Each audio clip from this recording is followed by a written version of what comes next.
Já, hér aðgerðarmagnari sem magnari, ekki sambrárás, þetta sem magnari. Og hér notar okkur, við tökum bara hluta merkinu hérna út og fæðum það hingað yfir einhverju hlutfalli. Og þetta hlutfall, þetta er R-feedback, og þetta heitir RI, R-in.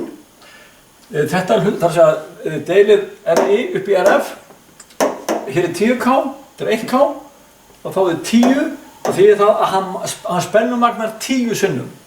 Ef hér kemur 0,1 volt inn, þá kemur 1 volt út. Ef hér kemur 2 volt inn, þá kemur 20 volt út. En hann er bara upp í 15 volt pluss mínus.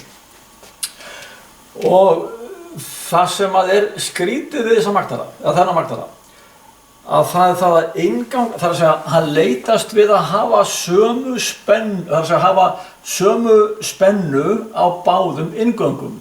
Og þessi hérna, hann er einfaldlega tengdur til jarðar í núllið hér. Það hérna, sem er mitt á milli pluss mínus 15 volt. Þetta er bara núllið. Og úr því að 0 hér, þá eldir þessi, og hann hreyfir merkið hérna upp og niður, bara upp eða niður, það til hann færi 0 hérna. Þannig að þið munið alltaf mæla 0 hér með voltmælinum ykkar og alltaf 0 hér. En merkið sem við setjum inn í hann, það kemur hér. Segjum bara hérna farið inn til dæmis bara, segjum bara pluss 0,2 volt. Og því að pluss, þannig að þessi maður hafa fasavendir, hérna er merkið sýnt inn, pluss hérna og mínus, út fáum við þá merkið sem er 10 sinnum stærra, en plussin verður mínus og mínusinn hér, það verður pluss. Þetta er kallað fasavenda.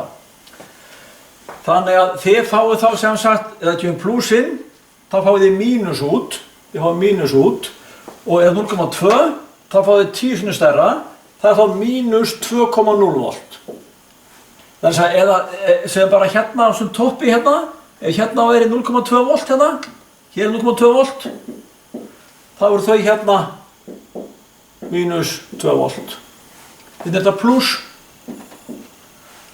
Þannig að þetta er sem sagt invertering, þetta heitir á enskunni invertera, fasavendir, það er að segja